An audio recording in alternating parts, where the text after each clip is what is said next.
Sweetheart, have you seen my grandson? He's supposed to pick me up. Brielle Gogo stopped walking. It was 11 p.m. The last bus had left 20 minutes ago, and there was an elderly woman in a thin nightgown sitting on the bench, wringing her hands, staring at shadows that weren't there. Brielle had just finished her shift at Pohang General. 14 hours in the hospital laundry, her back aching, her fingers raw from industrial detergent. She'd left early today, covering for another worker. All she wanted was to get home, but the woman looked so small, so lost. Brielle approached slowly. Halmione, are you okay? The woman's eyes focused on her, sharp for a moment, then clouded again. He's late. He's always late now. Ever since she stopped, looked past Brielle at something that wasn't there. Did you hear that? Hear what? The gunshots. Her voice dropped to a whisper. They're coming back. They always come back. Brielle's stomach twisted. She knelt down, saw the hospital bracelet on the woman's wrist. Emergency contact. A phone number. Halmione, I'm going to call someone for you. Okay? The woman grabbed her wrist suddenly, surprisingly strong. Don't let them take him. Promise me. They already took his parents. Don't let them take him too. Brielle's hands shook as she dialed the number. It rang once. A man's voice. Cold. Sharp. Who is this? I found a woman. At the Hyundai bus stop. She has a hospital bracelet. Shim Haesuk.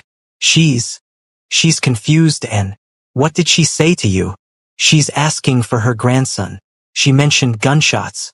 She said, don't move. Don't let her leave. I'm coming. The line went dead.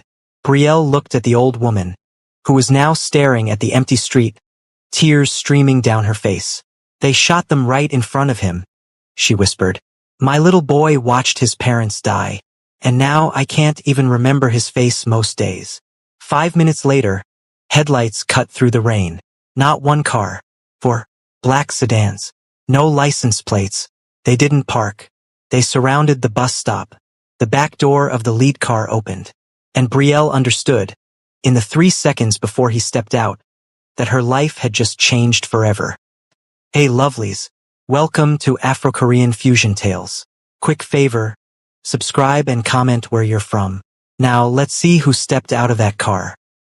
The man who emerged wore a charcoal suit that fit like it had been made for him. Tall, sharp jaw, black hair swept back from his face. Wet from the rain, he didn't seem to notice.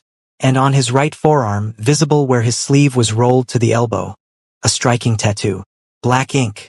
A compass rose with Korean characters woven through the directional points, the lines extending down to wrap around his wrist like coordinates. He crossed to his grandmother in 4 strides, knelt and took her hands. Halmione, it's me, Taejun. She blinked at him, squinted. Then her face crumpled. Taejun, you're so late. Where have you been? I know. I'm sorry. Let's go home. Home, she repeated, like the word was foreign. Do we still have a home? His jaw tightened. Yes, we do. He lifted her, carefully like she might break, and carried her to the car. His driver opened the door. A woman in medical scrubs appeared from the second vehicle, helped settle the old woman inside, wrapped a blanket around her shoulders. Then Yun Taejun turned to Brielle. She'd seen his face in newspapers, on TV, heard his name whispered in hospital break rooms when dock workers came in with injuries they wouldn't explain. Yun Taejun, the man who controlled Pohang's port, the shipping lanes, the networks that kept cargo moving and questions unasked. You called me, he said. Yes. What did she tell you? She was confused, talking about gunshots, about someone taking her grandson. His expression didn't change. Did she say anything else? No. He studied her for a long moment. Rain dripped from his hair. His eyes were dark, unreadable, and Brielle had the unsettling feeling he could see straight through her. You work at the hospital, he said. Laundry department. Night shift. Yes. You left early tonight. It wasn't a question. He already knew. Had probably known the second his people identified her number. I was covering for someone, Brielle said. I don't usually pass this stop. But you did tonight. Yes. He glanced at his grandmother in the car. Back to Brielle. Get in. What? You've seen her. You know she wanders. You know where she ends up. You know my face. His voice was calm, flat. So you're coming with me until I decide what to do with you. I didn't see anything. You saw everything. He gestured to the open car door. Get in, or my men will put you in. Your choice. Brielle looked at the 4 cars. The men standing beside them, silent, waiting. She got in the car. The drive took 20 minutes. They left the industrial district, climbed into the hills overlooking Pohang, passed through gates that opened without anyone touching them. The compound sat on a cliff. Not a traditional hanok. Not marble floors and chandeliers. Just a sprawling modern structure with clean lines, dark wood, and floor-to-ceiling windows that showed the port below. The cranes, the container ships, the machinery of Yun Taejun's empire. Brielle was taken to a room on the 2nd floor. Simple, clean, a bed, a bathroom, clothes in the closet that looked about her size.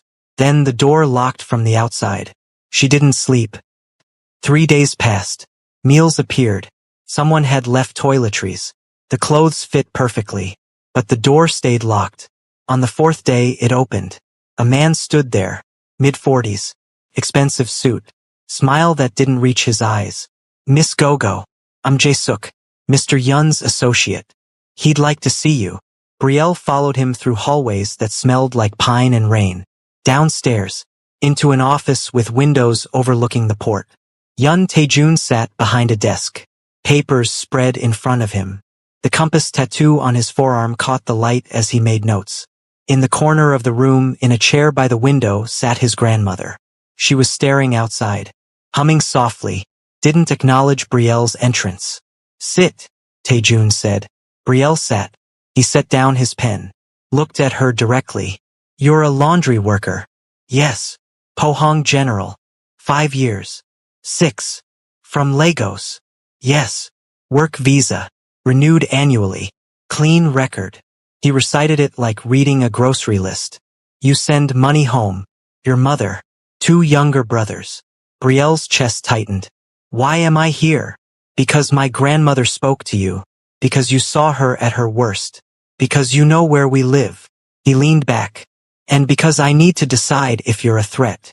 I'm not. Everyone's a threat until proven otherwise.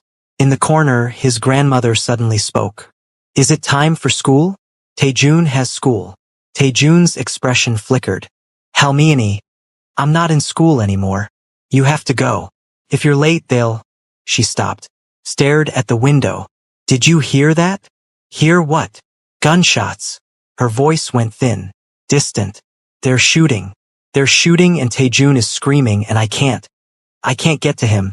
Taejun stood, crossed to her, knelt, took her hands. Halmiani, look at me. I'm here. I'm safe. She blinked, focused on him. Taejun. Yes. You're so grown up. She touched his face. When did you get so grown up? A long time ago.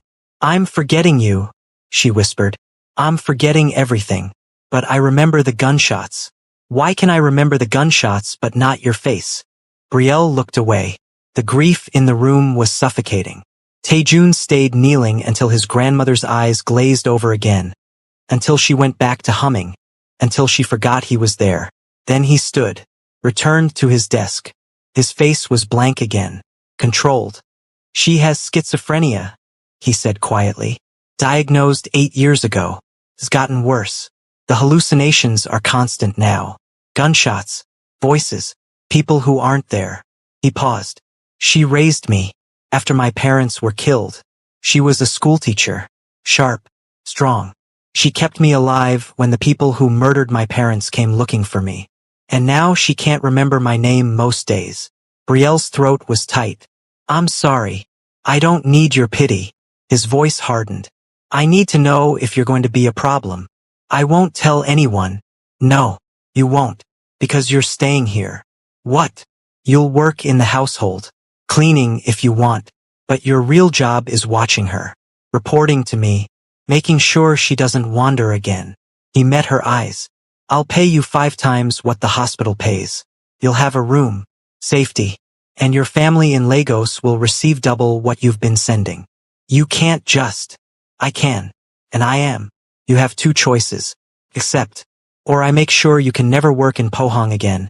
Your visa gets revoked, and you're on a plane back to Lagos by Friday. It wasn't a negotiation.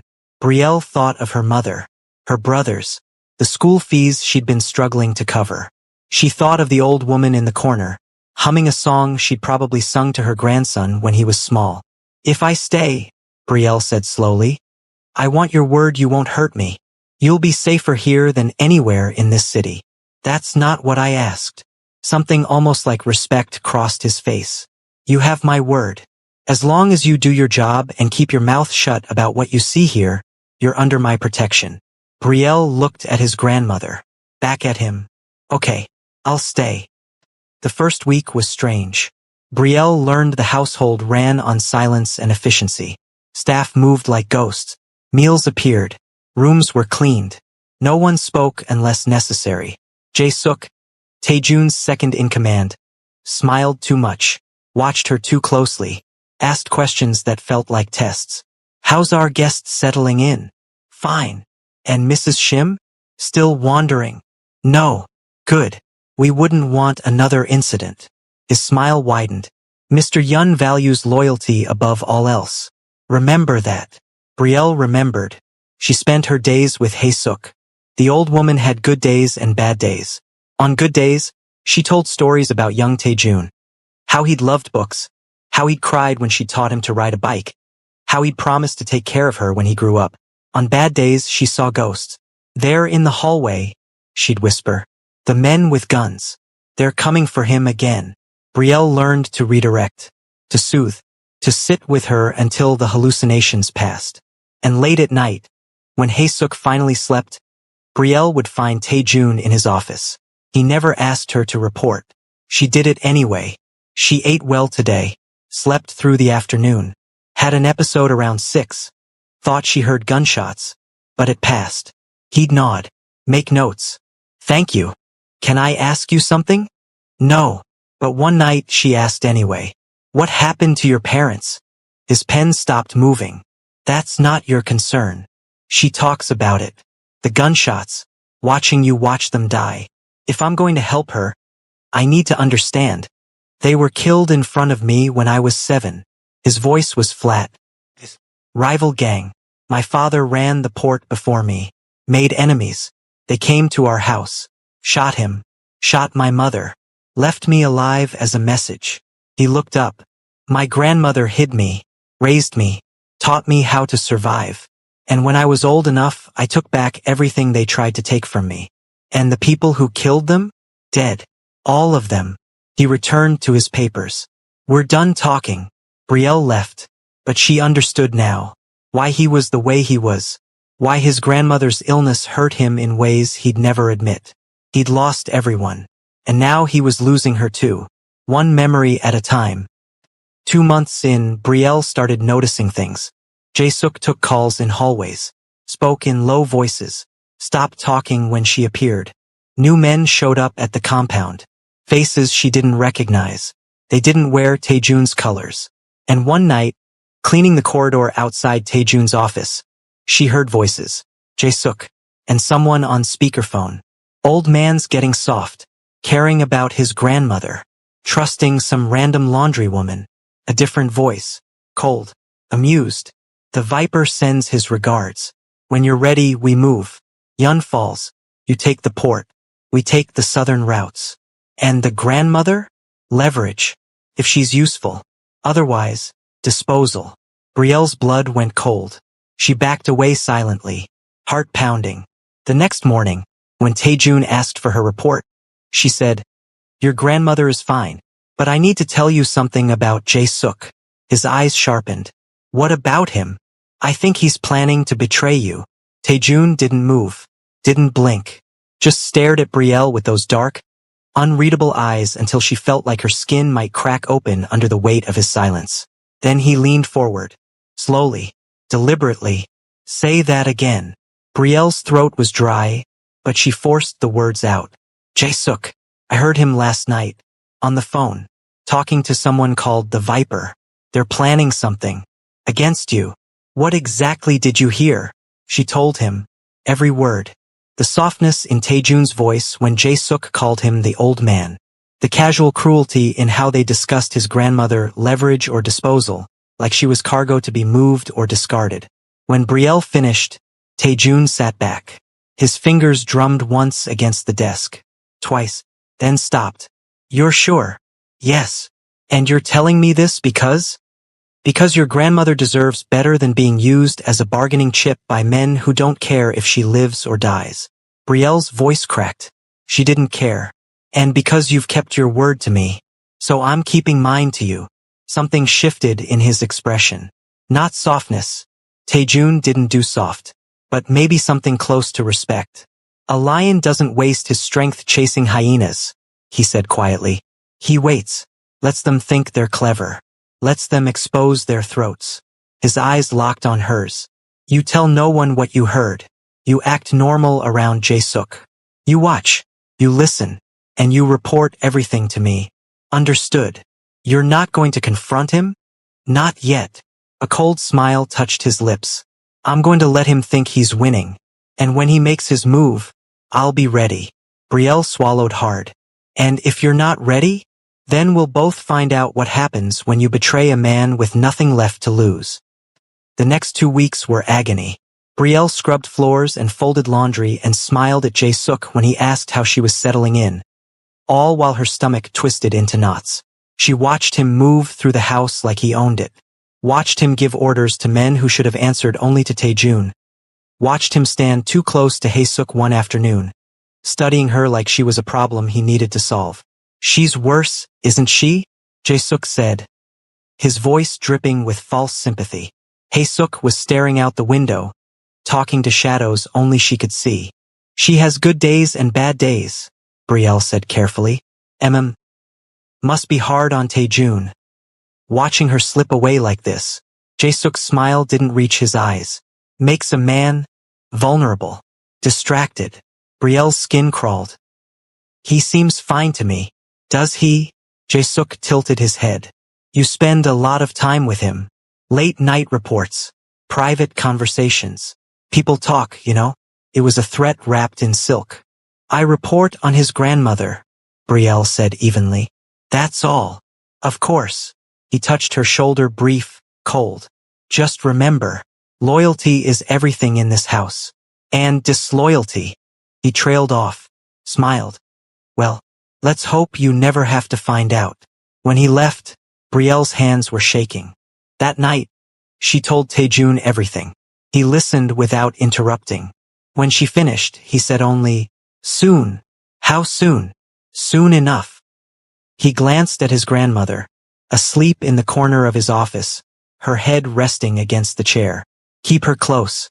When this happens, I don't want her anywhere near the crossfire. When what happens? But he didn't answer. It happened on a Tuesday. Brielle was in the supply closet on the second floor, restocking cleaning supplies, when she heard the gunshots. Not hallucinations. Not Hae-suk's ghost. Real. Close. Loud enough to rattle the walls. She dropped the bottle of floor cleaner. It hit the ground and cracked. Ammonia fumes rising sharp and chemical. More gunshots. Shouting. The sound of furniture crashing. Brielle's heart slammed against her ribs. Taejun's office. The noise was coming from Taejun's office. She should run. Hide. Stay out of it. Instead, she cracked open the closet door. The hallway was chaos. Men in dark clothes. Faces she didn't recognize. Moving toward the stairs with guns drawn. Jae-suk at the front. His fake smile replaced with something vicious and hungry. Find him, Jae-suk barked. And find the old woman. She's leverage if we need her. Dead weight if we don't. Brielle's blood turned to ice. She eased the door shut. Stood in the dark. Breathing ammonia fumes. Her mind racing. Taejun was downstairs. Fighting. Maybe dying. Hae-suk was in her suite. Alone. Unprotected. And Brielle was standing in a closet with industrial-strength cleaning chemicals and a ventilation system she'd mapped out over 2 months of scrubbing floors. She looked at the cracked ammonia bottle. At the vent above her head. Thought about a woman who'd raised a boy after his parents were murdered. Who'd kept him alive when killers came for him. Who deserved better than being used as leverage by men who saw her as nothing. Brielle grabbed 3 more bottles of ammonia, twisted the caps off, shoved them into the vent that led directly to Taejun's office.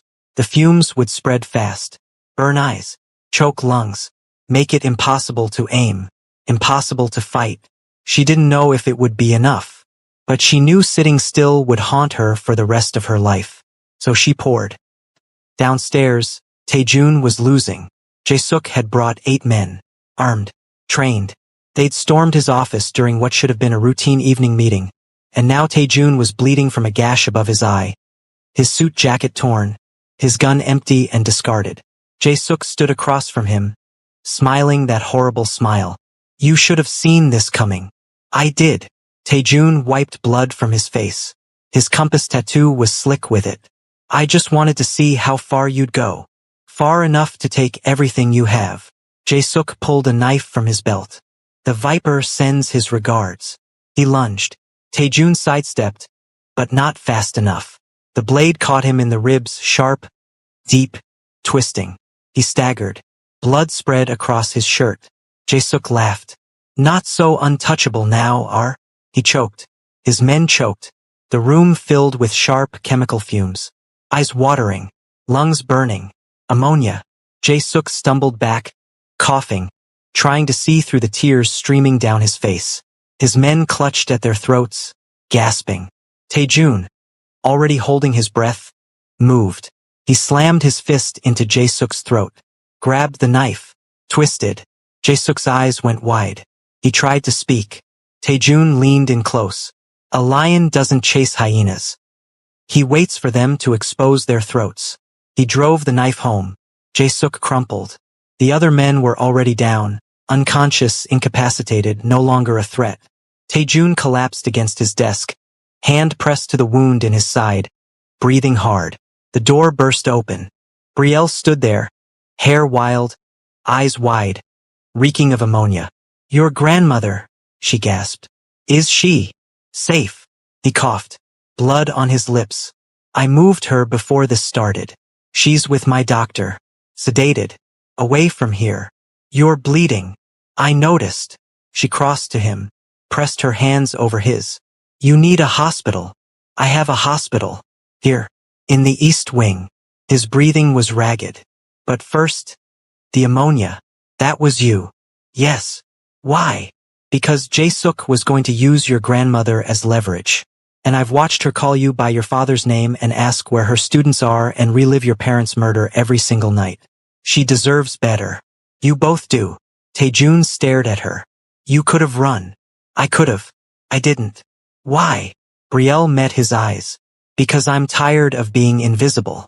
And because for the first time in 6 years, someone kept their word to me. So I'm keeping mine to you. Something cracked in his expression. Not the mask.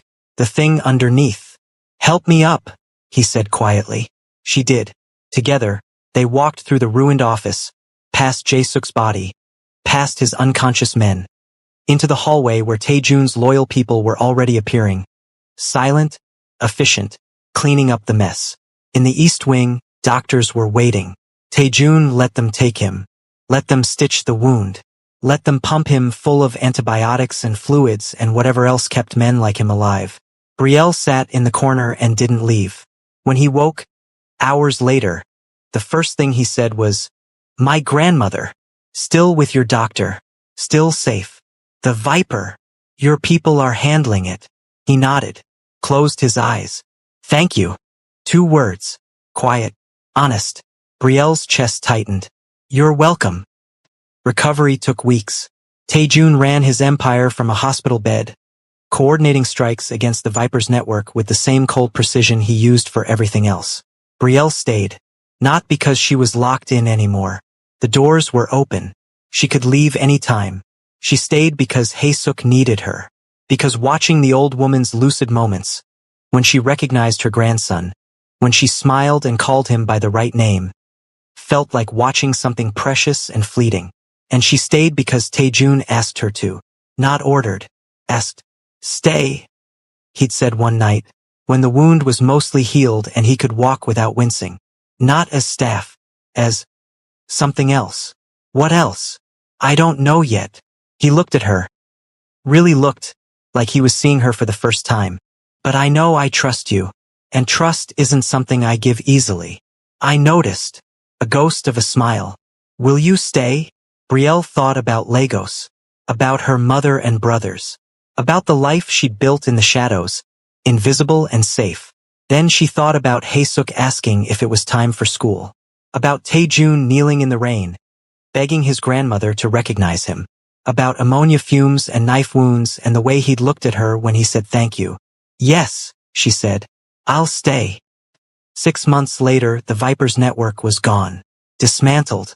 His people scattered or dead. Pohang was quiet again. Taejun stood in the garden behind the compound, watching the port below. The compass tattoo on his forearm caught the afternoon light. Coordinates that pointed nowhere and everywhere. Brielle joined him. She's asking for you. Good day or bad day? Good. She remembers your name today. He smiled. Actually smiled. Then I should go. But he didn't move. Just stood there, looking at her. What? Brielle asked. I can't offer you peace, he said. I can't promise safety. My world is violent and dangerous and full of people who'd hurt you just to get to me. I know. But I can offer you my strength. My loyalty. Everything I've built. He touched the compass tattoo. Traced the lines. My grandmother designed this before the schizophrenia got bad. She said a compass doesn't just show direction. It shows home. And for a long time I didn't have one. Brielle's throat was tight. And now I do. He took her hand. Stay with me. Not as staff. Not as an employee. As my partner. Help me run this empire. Help me take care of her. Let me take care of you. Taejun. I know it's insane. I know I'm asking you to build a life in a world that could kill you. But I'm asking anyway. His hand tightened on hers. Stay. Brielle looked at their joined hands. At the compass tattoo that pointed home. She thought about being invisible. About safety. Then she thought about being seen. About matching. I've spent 6 years invisible, she said quietly. I'm tired of disappearing. Then don't. Okay. She smiled. I'll stay. He kissed her then, soft, careful, like she might break. She didn't. 1 year later, Brielle stood beside Taejun in his office, reviewing shipping routes and security reports like she'd been doing it her whole life. The staff called her ma'am. The port workers knew her name. The city understood.